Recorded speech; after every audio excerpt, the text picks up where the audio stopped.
ఒకప్పుడు నేను HIV AIDS మాట్లాడా. మీకు జ్ఞాపకం ఉంటుంది. ఈ నేషనల్ హైవేలో ఇక్కడ డ్రైవర్స్ తెల్లవారితో నిద్రలేస్తే మనకందరికి కండమ్స్ కనపడేటివి. అది ఎంత ప్రమాదంగా తయారైందంటే 30 ఏళ్లకు మునుపు ఎక్కడ చూసినా హైయెస్ట్ ఎయిడ్స్ ఆంధ్రప్రదేశ్లో ఉండేది. ఫస్ట్ టైం నేను మాట్లాడాను, ఆ రోజు చెప్పా మీ అందరికీ, బ్రేక్ సైలెన్స్, నిశ్శబ్దాన్ని విడనాడండి, టాక్ అబౌట్ ఎయిడ్స్, మీ పిల్లలతో కూడా చెప్పండి, లేకపోతే ఈ జాతి మిగలదని చెప్పా. అసెంబ్లీలో నాకు ఇప్పుడు కూడా జ్ఞాపకం, అసెంబ్లీ మొత్తం డెకరేట్ చేశా ఈ కండములు పెట్టి, ఎందుకంటే అవేర్నెస్ రావడానికి. ఈ రోజు నేను గర్వంగా చెప్పగలుగుతున్నా, ఆ రోజు చేసిన పని ఈ రోజు చాలా వరకు కంట్రోల్ అయింది.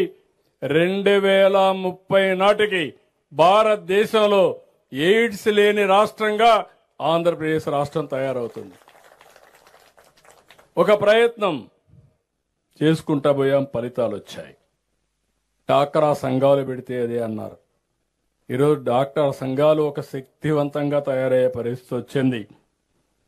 కానీ అందుకే నేను మిమ్మల్ని అందరినీ కోరేది, ఎవరు ఎన్ని చెప్పినా నేను అనుకునింది లాంగ్ టర్మ్లో ఫలితాలు వస్తాయంటే వదిలిపెట్టకుండా పనిచేస్తున్నాం. ఈరోజు నేను మిమ్మల్ని అందరినీ కోరేది ఒకటే, మీ అందరిలో ఒక ఇది రావాలి, చైతన్యం రావాలి. ప్రకృతి సేద్యం, ఎప్పటికైనా ఇదే మార్గం. నేను 6-7 సంవత్సరాల కంటే ముందు స్టార్ట్ చేశా. మీ ఆరోగ్యాన్ని కాపాడుకోండి, వేరే వాళ్ళ ఆరోగ్యాన్ని చెడగొట్టద్దండి. మీరు పంట పండించి ఎరువేసి వాళ్ళందరికీ క్యాన్సర్ అంటిస్తే సఫర్ అయ్యేది వాళ్ళు, సఫర్ అవుతారు మళ్ళీ. అలాంటి దీనికి మనం ముందుకు పోవాలి. కొన్ని మోడల్స్ కూడా తయారు చేసుకోవాలి. అవి కూడా నేను మాట్లాడుతున్నా. ప్రతి ఒక్క రైతుకి ఇప్పుడు మీరు గుర్తుపెట్టుకోండి, దగ్గర 49 లక్షల మంది రైతాంగం. మీ పంటంతా కూడా మీరు చూస్తే ఎంత ఉందో, భూమి అంతా చూస్తే, ఇక్కడ నేను చూశాను మీ ఊర్లో ఇప్పుడే మన ఆఫీసర్ కూడా మొత్తం చెప్పారు. దీన్ని కాంబినేషన్ ఏ విధంగా తేవాలి, ఏ పంట వేస్తే ఆదాయం వస్తుంది, ఏ పంటలు ఇంటర్ కల్టివేషన్ వేయాలి, 2-3 పంటలు 4 కూడా వేసుకోవచ్చు, ఎప్పుడెప్పుడు వేయాలి, కాంబినేషన్లో ఎంత ఆదాయం వస్తుంది, దానికి మార్కెటింగ్ ఎటు చేయాలి, ఇండస్ట్రీస్ని ఏ విధంగా అనుసంధానం చేయాలి, ఫుడ్ ప్రాసెసింగ్కి ఎక్కువ ప్రాధాన్యత ఇస్తున్నాం. అవసరమైతే ఎంఎస్ఎంఈ పార్కులు మీరే ఎట్లా పెట్టుకోవాలి, పరిశ్రమలు మీరు ఎట్లా పెట్టుకోవాలి, ఇవన్నీ కూడా వర్కౌట్ చేస్తాం. ఒకప్పుడు రాయలసీమ అంటే ఎడారిగా ఉందంటే ఈరోజు గర్వంగా చెప్పగలుగుతున్నా, రాయలసీమని హార్టికల్చర్ హబ్గా ప్రపంచానికే అందించబోతున్నాం. దగ్గర 70-80 పండ్ల వెరైటీస్ తయారు చేస్తున్నారు అక్కడ.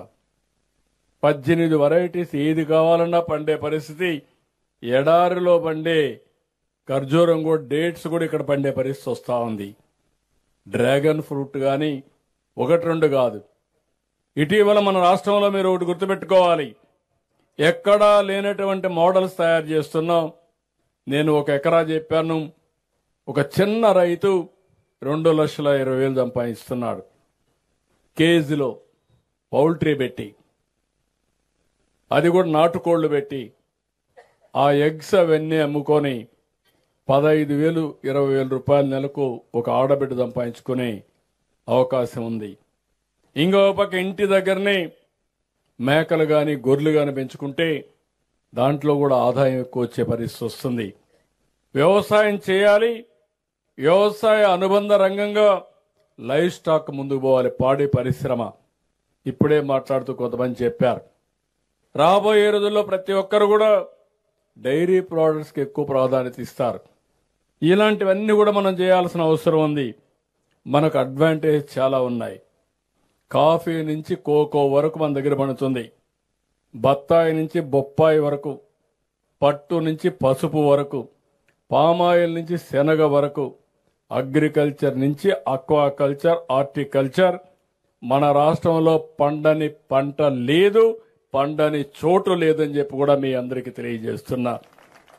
అయితే ఇక్కడ కావాల్సింది మారిన పరిస్థితులకు అనుగుణంగా మనం ఇవన్నీ ముందు తీసుకుపోవాల్సిన అవసరం ఉంది.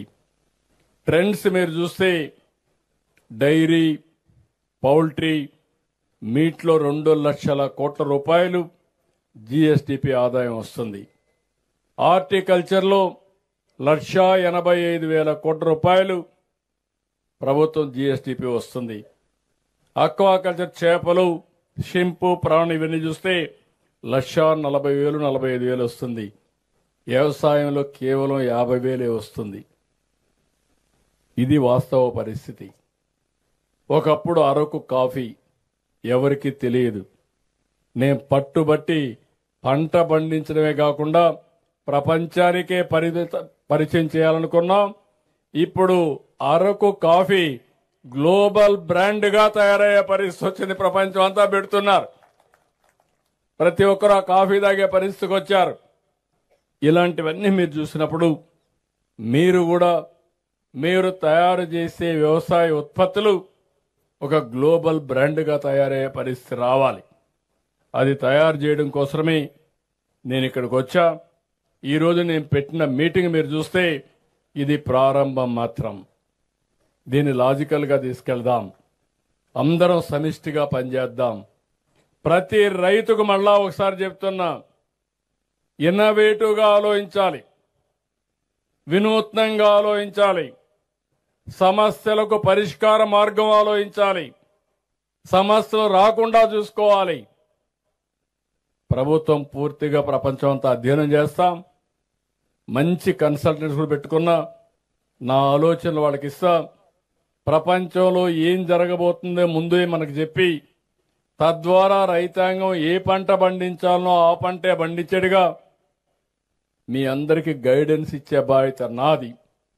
కానీ ఇచ్చిన దాన్ని అమలు చేసే బాధ్యత, మళ్ళా తిరిగి ఫలితాలు చెప్పే బాధ్యత అనునిత్యం మీరు మేము కలిసి దీన్ని ముందుకు తీసుకుపోతే ప్రపంచానికి నాకు చాలాసార్లు చూశాను.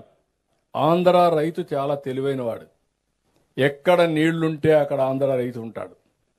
ఇప్పుడు కాదు, ఈరోజు ఇక్కడి నుంచి మీరు చూస్తే ఒకప్పుడు చిన్న చిన్న ప్రాజెక్టులు వస్తున్నాయంటే గంగావతి అంటే బళ్ళారా పక్క అంతా తెలుగు వాళ్ళు వెళ్ళిపోయారు. కర్ణాటక మొత్తం వెళ్ళారు, తెలంగాణ మొత్తం వెళ్ళారు, తమిళనాడు వెళ్ళారు, ఆఫ్రికాకి వెళ్ళారు, ఇంకా వేరే దేశాలకు వెళ్ళిపోయారు. అది తెలుగు వాళ్ళకుండే సత్తా, అది తెలుగు రైతుకుండే ధీమా అని మరొకసారి మీకు తెలియజేస్తున్నా. అలాంటి రైతులు ఇక్కడ మనందరం గుర్తుపెట్టుకోవాల్సింది, ఈ క్రైసిస్ అనేది వస్తుంది, కానీ ఆ క్రైసిస్ లేకుండా చేయడం మనందరి బాధ్యత. నేను కొంతవరకు సగం సక్సెస్ అయ్యా. నేను ఎప్పుడు కూడా వ్యవసాయ పంటలు మార్చాలన్నా, రాయలసీమ అక్వాకల్చర్, రాయలసీమ హార్టికల్చర్ పంటలు పెట్టాలన్నా, ఆంధ్ర కోస్టల్లో అక్వాకల్చర్కి వెళ్ళాలన్నా, పామాయిల్, ఒకప్పుడు ఇక్కడైతే కాఫీ లేకపోతే ఇది లేకపోతే కోకో లేకపోతే కోకో వేయాలని ప్రయత్నం చేశాం. ఇప్పుడు పెప్పర్కి వెళ్తున్నాం, ఒక్కలకి వెళ్తున్నాం. ఇవన్నీ కానీ మనం చేసుకోగలిగితే, అవసరమైతే ఇప్పుడు కూడా నేను మాట్లాడాను, కోకో ఫ్యాక్టరీస్ ఎక్కువ రావాలి. దేశంలో ఉండే డిమాండ్కి 20% మన దేశంలో ఉత్పత్తి చేస్తున్నాం. ఇంకా కొన్ని ఫ్యాక్టరీస్ వస్తే ఇది ఆటోమేటిక్గా నెక్స్ట్ లెవెల్కి వెళ్తుంది. ఇవన్నీ ఎప్పటికప్పుడు నేను గైడ్ చేస్తా. తొందరలోనే ఒక ప్రణాళికలు తయారు చేస్తాం. ఆ ప్రణాళికను అమలు చేయడానికి రైతు వారిగా అమలు చేస్తాం. రైతు సేవా కేంద్రం వారిగా సమీక్షలు చేస్తాం. జిల్లా వారిగా అనుసంధానం చేస్తాం.